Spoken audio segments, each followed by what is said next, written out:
A paz do Senhor a todos os alunos do PPO. Estamos aqui novamente com a matéria Fundamentos e Habilidades Eclesiásticas. E hoje nós trataremos sobre o tema a chamada e a separação do obreiro. Antes de nós iniciarmos a nossa aula de hoje, quero convidar você, aluno, para abrir a sua Bíblia junto comigo lá no Evangelho de Marcos, no capítulo de número 3, onde vamos ler dois versículos que nos diz assim: E subiu ao monte, e chamou para si os que ele quis, e vieram a ele. E nomeou 12 para que estivesse com ele e os mandassem pregar. Meus queridos irmãos e alunos, nós vamos falar sobre este tema, que é um tema de suma importância para os dias atuais. Surge a questão: será que todos somos chamados para ser obreiro? Será que todos nós estamos prontos para servir a obra do ministério?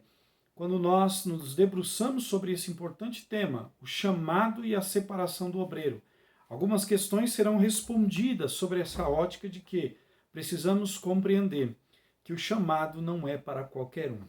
Para ser chamado, antes precisa ser aprovado. Vamos ler então o nosso livro.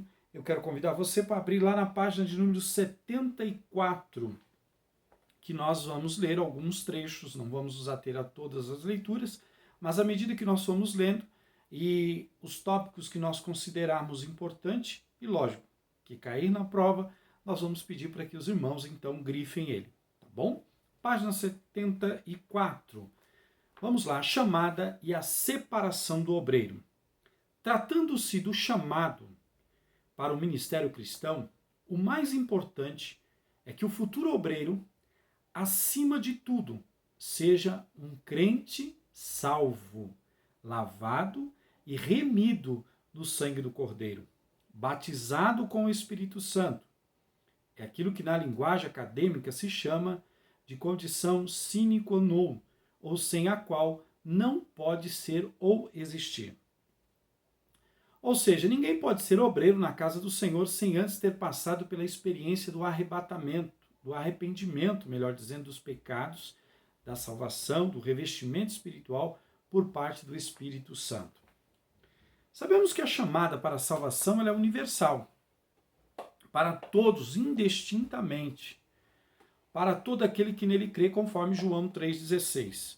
Ou seja, não há seleção, basta somente crer em Jesus Cristo e aceitá-lo como único e suficiente Salvador, e aí então estamos aptos para ser salvos em Cristo Jesus.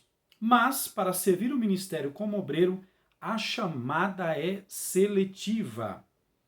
Não são todos que são chamados e comissionados pelo Mestre ao ministério, porque muitos são chamados para a salvação, mas poucos escolhidos na prerrogativa única e exclusiva do Senhor da obra. Conforme nós lemos em Marcos capítulo 3, versículo 13, ele subiu ao monte e chamou para si o que ele quis. A chamada vem do Mestre. A igreja, através do seu ministério, reconhece e confirma a separação e a ordenação daquele a quem o Senhor já de antemão chamou e comissionou. Como no caso do apóstolo Paulo e Barnabé na igreja primitiva em Atos dos Apóstolos, e servindo eles ao Senhor e jejuando, disse o Espírito Santo: separai-vos agora Barnabé e Paulo para a obra que tenho chamado. Então, jejuando e orando, impondo a mão sobre eles, os despediram. Atos capítulo 3, versículo 2 ao 3. Meus irmãos, existe aqui um ponto muito importante que é bom a gente ressaltar. Nós fizemos essa primeira introdução com base no nosso livro para lembrarmos que quem chama é Deus. O chamado, ele provém de Deus. E esse chamado, irmãos, quando Deus o chama, é inquestionável. A função do ministério da igreja, a função do pastor, que vai indicar aquele irmão ou aquela irmã, ou aquele servo, ou aquele líder para um cargo na igreja, ou para o santo ministério, é apenas reconhecer. E esse reconhecimento, ele vem através de quê? Ele vem através da provação, desse obreiro ser provado a cada dia. Ninguém que coloca alguém, ou ninguém que ocupa uma posição ministerial, ocupa ela de dia para a noite. Há uma trajetória, há um caminho a trilhar, e dentro dessa trajetória no ministério é que esse obreiro vai sendo provado se realmente ele tem a chamada para o ministério, se realmente Deus o chamou para o ministério.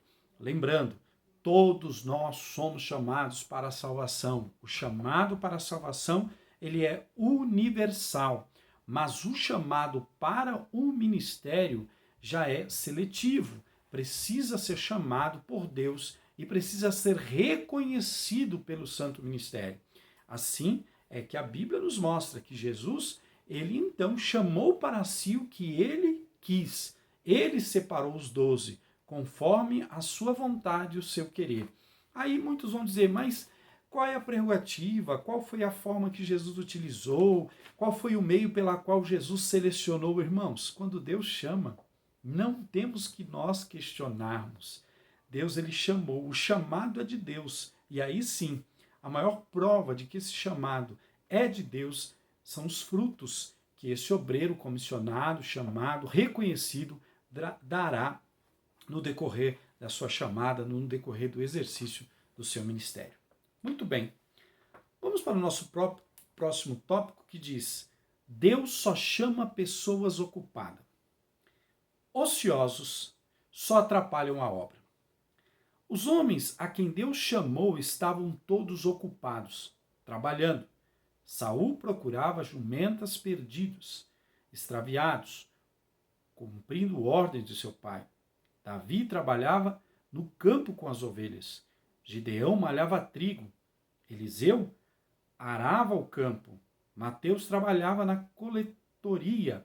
Moisés trabalhava no deserto cuidando das ovelhas do seu sogro. Os primeiros apóstolos estavam ocupados pescando. Uns estavam lançando rede, outros estavam consertando a rede.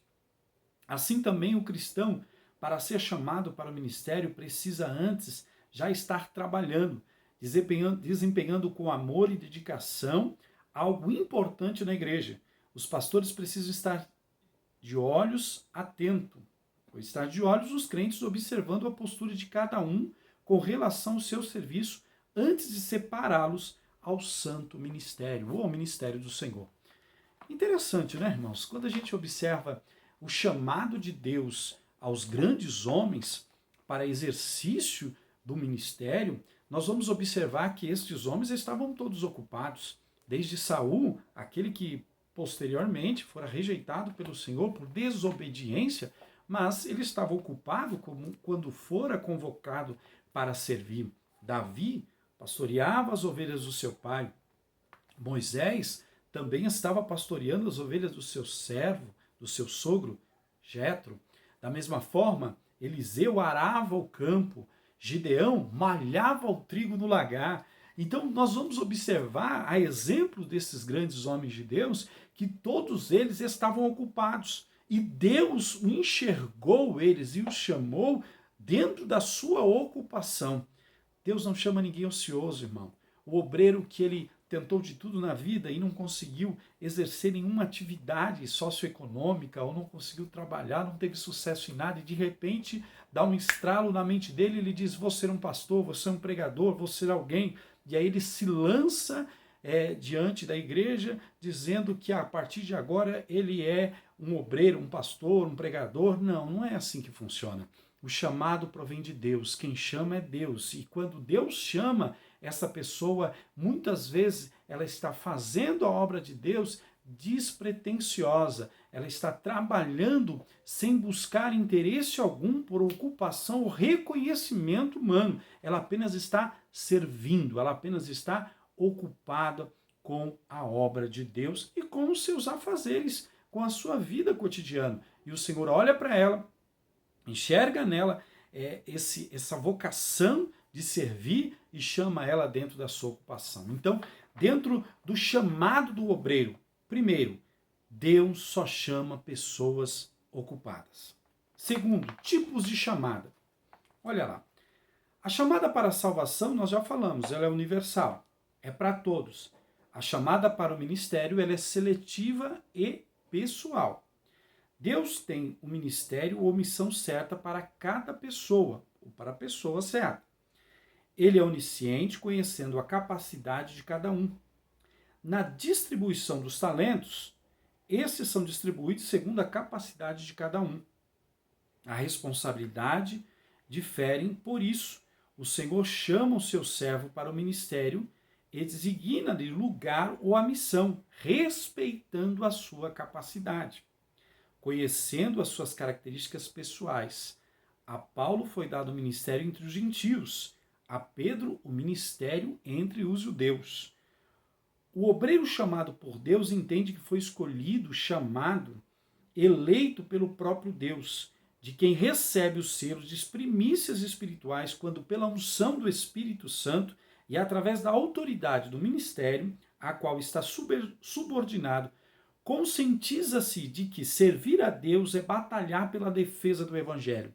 Implica em submeter e obedecer e fazer não aquilo que pensa ou acha, mas tudo que for necessário à continuação da obra de Cristo.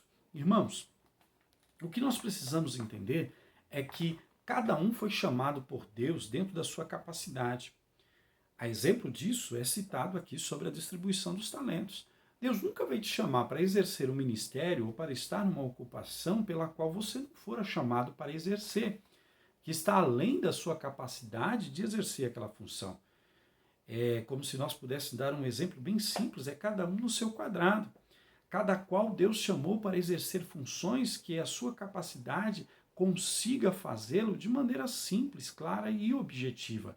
Quem foi chamado para pregar, foi chamado para pregar. Quem foi chamado para ensinar, foi chamado para ensinar. Que haja dedicação ao ensino. Quem foi chamado para cantar, para louvar, também é dado a ele essa função dentro daquilo pela qual ele fora chamado, é a capacidade dele. E assim nós entendemos, irmãos, que Deus distribui funções às pessoas certas.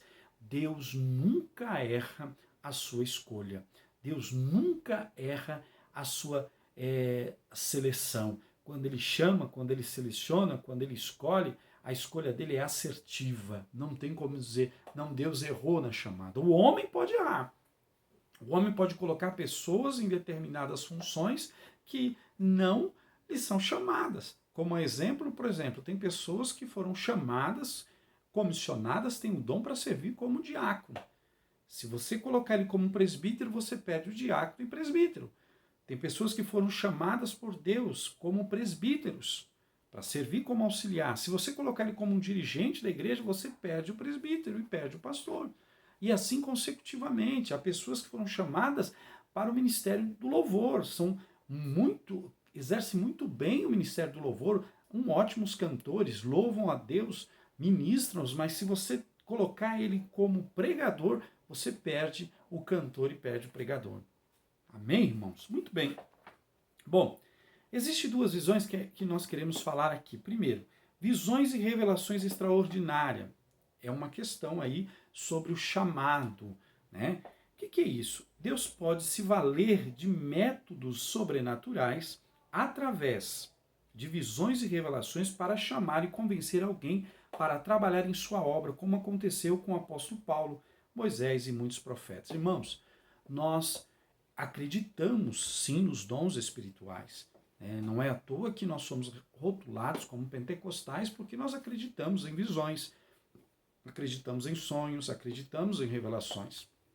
E acreditamos que Deus pode sim, através de visões ou revelações extraordinárias, mostrar o chamado ou chamar alguém. Mas isso tudo precisa ser provado por Deus, confirmado por Deus. Não adianta eu ter essa revelação, esse sonho de que estou sendo chamado para o ministério, que Deus se manifestou até mim dentro desse chamado, mas Deus não confirmar, falando com o meu superior, com o meu pastor, com o meu líder, confirmando aquele chamado, aquela visão a que ele me mostrou, a que ele me deu. Entendeu, irmãos? Bom, a segunda, chamada íntima objetiva. É o tipo de chamada em que o Espírito do Senhor fala silenciosamente. ao coração da pessoa que deseja designar para a causa, inspirando-lhe na alma o ardente desejo de pregar a palavra ou ensinar a sã doutrina e a justiça de Deus. Ou despertando no coração do seu servo um profundo amor pelas almas perdidas a quem deseja levar a mensagem de salvação, a iniciativa divina, mesmo não estando o candidato disposto a princípio. Irmãos, essa é uma outra chamada. Nós temos a chamada que é a chamada através de visão, de revelação, e temos a chamada que é a chamada íntima, objetiva, é algo no interior da pessoa. Deus chamou ela lá dentro, é uma intimidade com Deus, e através dessa chamada íntima com Deus, Deus desperta esse desejo, esse anseio de ganhar alma, de pregar o evangelho, então demonstrando que essa pessoa tem uma vocação, que Deus a chamou. A próxima chamada é a chamada direta ou específica. É aquela em que o Senhor chama e nomeia pessoalmente os seus servos, mostrando-lhe, revelando a sua missão e propósito dentro da vontade do Senhor. Podemos destacar aqui o chamado de Moisés, de Paulo, de Abraão, de Isaías. Essa é uma chamada, irmãos, direta. Ou seja, Deus se manifesta à pessoa e diz a ela: estou te chamando para o ministério. Mas, independente dessas três chamadas que nós já citamos aqui, irmãos, o que é importante ressaltar que a chamada de Deus, ela não pode simplesmente ser restrita a nós. Eu recebi uma chamada, eu recebi uma missão, eu recebi uma revelação, eu recebi uma orientação. Deus me chamou pessoalmente. Tudo bem, se Deus te chamou pessoalmente, se Deus se revelou a você que você tem um chamado, esse chamado de Deus, ele tem que ser também notório a todos os que estão à sua volta. As pessoas, Deus mostrará através da sua vida, do seu testemunho, através do seu comportamento, Deus confirmará isso para as outras pessoas. Porque não adianta eu dizer que Deus revelou a mim, mas todo mundo não acredita. As pessoas duvidam do meu chamado, duvidam que Deus me chamou. Eu ainda creio que o Deus que chama é o Deus que confirma. O Deus que confirma é o Deus que ele abre as portas, que ele faz menção do seu chamado a todos aqueles que estão à sua volta. Depois nós temos a chamada indireta. É aquele tipo de chamada em que o Senhor não chama e nomeia a pessoa diretamente, mas aos poucos vai se desenvolvendo e testando o caráter da pessoa até o ponto de estar pronta para a sua causa. Podemos chamar isso de discipulado.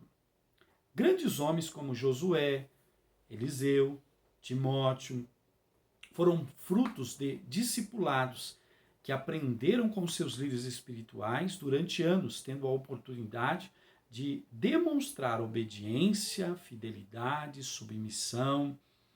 Quando foram chamados a ocupar a liderança, estavam preparados e Deus lhe falou e confirmou a chamada para a sua obra. O grande empecilho hoje é que muitos não querem esperar, obedecer, submeter debaixo da capa do seu líder espiritual. Por isso são reprovados e rejeitados por Deus. Essa última chamada é uma chamada mais comum, que era a chamada do discipulado. É aquela chamada pela qual aquele que tem um chamado, ele vai sendo preparado ao longo do tempo para assim exercer o ministério. Às vezes, esse confirmar do seu chamado acontece exatamente no desempenho do discipulado. O seu discipulado vai tendo tanto êxodo, ele vai dando tanto fruto discipulado, que essa é a maior confirmação de que ele está ocupando, que está apto para ocupar aí a posição pela qual Deus o tem chamado. Assim aconteceu com esses grandes homens de Deus, como nós vemos aqui, Josué, Eliseu, Timóteo, entre tantos, que foram discipulados e preparados para ocupar a posição que Deus queria, que Deus os chamou. Bom, depois de falar sobre esses tipos de chamados, irmãos, são os chamados de visão, revelação, chamado íntimo, objetivo, chamado direto, específico, chamado indireto, nós temos agora entendendo essa chamada. Como eu entendo essa chamada?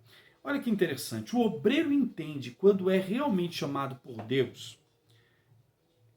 necessário é que haja perfeito entendimento da vontade de Deus, pois há visões do próprio interessado que, devido à sua vontade de ser obreiro ou ministro, acaba recebendo ou concebendo visões falsas. A visão verdadeira, que é chamado de fato, tem a confirmação de Deus. Além do mais, ninguém colocaria no ministério uma pessoa só porque ela mesma declarou ter recebido um chamado ou tido uma visão do seu próprio respeito relativo ao ministério. No entanto, o Senhor pode perfeitamente revelar também a outras pessoas, de maneira que deve haver compreensão, percepção da vontade soberana de Deus. É aquilo que nós falamos lá. Quando nós temos o chamado da parte de Deus, independente de que forma foi esse chamado, se o chamado ele foi através de uma revelação, se o chamado ele foi através de uma visão, se o chamado foi um chamado objetivo, claro, se o chamado ele começou a nascer com o discipulado, independente da forma como Deus se revelou, me dizendo que eu fui chamado ou que eu tenho um chamado, esse chamado ele precisa ser demonstrado através do fruto. Ninguém pode dizer, eu fui chamado, eu quero ser pregador, pastor. Eu me lembro uma vez, irmãos, que um certo obreiro, não era obreiro não, mas era um cooperador, contribuía com a obra de Deus, e ele queria ser separado para o ministério de diaconato. E ele chegou para mim, depois de muitas consagrações, indicações que nós havíamos levado, e me questionou por que ele não era levado, por que ele não era indicado. E eu disse assim, olha, não chegou o tempo ainda. E esse esperar, irmãos, é que falta em muitos obreiros, que às vezes por não esperar o tempo, não entender que ainda não está preparado para assumir o chamado que Deus ainda não revelou de maneira clara ao seu líder, ao seu pastor, ele se desespera. E aí acaba indo para outro ministério, acaba assumindo um chamado de forma imatura, às vezes acaba recebendo uma consagração sem a direção de Deus, e lá na frente acaba pagando um alto preço por isso. Amém, irmãos? Muito bem. Observação importante sobre o chamado. Por experiência, o que temos observado ao longo da nossa jornada é que a derrocata de muitas pessoas que entraram no ministério sem terem um genuíno chamado vindo dos céus, direto do trono de Deus, muitos ficaram frustrados e decepcionados em sua busca. Foi pintado um quadro diferente do que eles imaginaram. O que acontece geralmente é que as pessoas pensam que a vida de obreiro é feita de delícias, de prazeres, do mar de rosas. Tudo é lindo, tudo é maravilhoso. Eles não têm a ideia do que virá pela frente. Muitos nem imaginam que, na verdade, estarão entrando em uma batalha, em uma guerra sem trégua. Inclusive, o preparo é árduo e sofrido. Irmãos, quando a gente fala de obreiro, de servir a causa do mestre, o obreiro ele não é obreiro apenas quando está lá na igreja. O obreiro, o pastor, o diácono, o presbítero, ele não exerce a função apenas porque está diante da igreja, ou dentro da igreja, ou bonito, de terno, de gravata, ou trazendo uma boa mensagem, ou diante da plateia, ministrando o ensino. Não, o obreiro ele é obreiro 24 horas, irmãos. O obreiro é um obreiro que ele tem que dar exemplo na maneira de agir, de pensar, de falar, de contribuir. Ele está sendo observado no seu dia a dia. E há muitos que acham muito belo, né? O status da palavra obreiro, o status do cargo, do chamado, da convocação em que ele foi atendido, e acha que aquele momento é um momento de rosas, de maravilha. Não, há uma trajetória, há uma caminhada, há uma batalha. A Bíblia diz que aquele que pega a mão do arado e olha para trás não é digno do reino. Não dá para voltar, não dá para abandonar. Nós somos chamados para caminhar e pagar um preço para fazer valer o nosso chamado. Bom, o chamado humano. Nem sempre Deus tem participação nesse tipo de chamado. É o vem para cá. É um simples convite humano. Temos exemplos bíblicos desse tipo de chamado na vida de homens como Ló, que acompanhou Abraão. O chamado era de Abraão, mas o seu sobrinho foi atrás. Ló simplesmente foi com ele, diz a Bíblia. Há obreiros nessa situação apenas seguindo alguém, sem terem qualquer chamado individual. 1 Samuel, capítulo 16, 6 e 7. Samuel quase ungiu Eliabe por si próprio quando o homem que Deus escolheu era Davi. O que acontece em muitos casos é que o líder para não perder a pessoa que frequenta a igreja, a consagra por causa da sua posição social e financeira.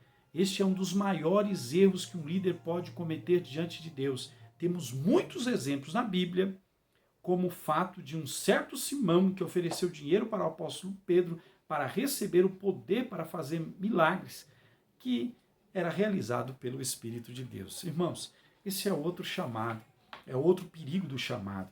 Às vezes a pessoa ela tende, pelo fato dela não saber esperar, não aguardar o tempo, não for provado, ela acaba se desesperando, e com tanta diversidade de ministério, com tantas pessoas abrindo o ministério por não estar disposto a submeter a uma hierarquia, a ser submisso a um líder, a uma regra, uma determinação ministerial, ele vai e abre o seu ministério e às vezes acaba chamando outros obreiros que, pelo fato de não aguardar o seu tempo, não esperar o seu tempo, vai para lá sem a direção de Deus, sem o tempo de Deus, e acabam pagando um alto preço. Então precisamos ter a convicção do nosso chamado, mas acima de tudo precisamos saber esperar o tempo para podermos exercer o chamado que Deus colocou na nossa mão. Se é que realmente fomos chamados, porque se formos chamados, irmãos, o homem só vai fazer a confirmação, mais nada. O homem não tem o poder de dar aquilo que não é dele, que é de Deus, que foi Deus quem deu, que é o chamado ministerial. Então, ele só pode fazer, só pode confirmar aquilo que Deus deu. Muito bem. A natureza do chamado. Quanto à natureza da chamada para o ministério neotestamentário, enumeramos as seguintes características. Divina, presta muito bem, irmãos. A responsabilidade da chamada ministerial é do Senhor. A Ele mesmo concedeu uns para. Efésios capítulo 4, versículo 11. Não se trata de uma incumbência dada por convenção, concílio ou igreja, embora que esses possam ser instrumentos de Deus na confirmação da chamada de alguém. Mas ela deve ser divina. Segundo, soberana. A soberania de Deus é ainda um pouco entendida por muitos, e para começar a entendê-la é necessário que levemos em conta alguns aspectos acerca da personalidade do Senhor. Ele é a origem de todas as coisas. Quem, pois, concebeu a mente do Senhor? Ou quem foi o seu conselheiro? Ou quem primeiro lhe deu para que ele venha a ser restituído? Ele é soberano, porque a soberania e o poder são atributos da sua pessoa. Irmãos, Deus é soberano. Deus está acima de todas as coisas. É Ele quem escolhe, é Ele quem chama, é Ele quem dá o tempo para que a pessoa possa exercer o chamado que Ele mesmo deu. Segundo, o servo do Senhor, ao ser chamado, deve aceitar com humildade a submissão e como ato de soberania divina. Certamente não conseguirá resposta para muitas indagações imediatas. Só com o passar do tempo entenderá os desígnios do Senhor. Bom, definitiva. A chamada para o ministério é também uma chamada para o discipulado. Logo, esta chamada envolve algumas condições indispensáveis, tais como que o ministro exerça o seu ministério sem interesse de recompensa material. Lucas 9, 57 e 58. Que a prioridade maior entre as atividades seja o próprio Senhor Jesus. Lucas 9, 59 e 62. Que haja no ministro abnegação e renúncia. Em primeiro lugar estará a vontade de Deus. Mateus 16, 24, Lucas 14, 26 e 33. A chamada para o ministério é definitiva. Aquele que é chamado não pode impor condições.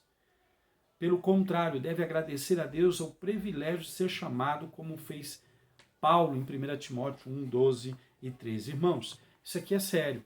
A gente, quando olha para a questão do ministério, a gente precisa levar em consideração essas três coisas. Primeiro, que o ministro exerça seu ministério sem interesse em recompensa material. Você exerce o ministério, a recompensa vem de Deus, mas o meu interesse não pode estar restrito a isso apenas.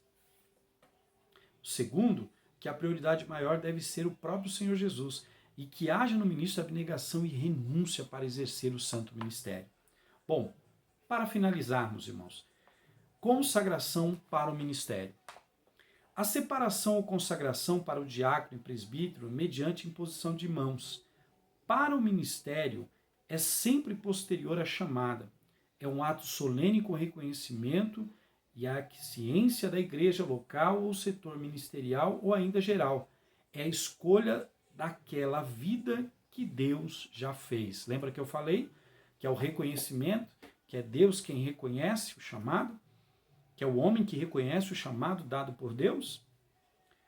A consagração não depende do tempo de conversão nem da atividade prática na obra do Senhor. Entretanto, não se deve consagrar neófitos, ou seja, pessoas que, apesar do tempo de igreja, não cresceram espiritualmente. Para que a igreja e o ministro reconheçam a chamada, é necessário haver uma folha de atividades considerável. Deus não tem dúvida, mas nós temos. Trabalho realizado é fato, e contra fato não há argumentos. Moisés esperou 40 anos, Paulo esperou 14 anos para que se efetivarem nas funções. O tempo de Deus é o princípio imutável, ele é Senhor.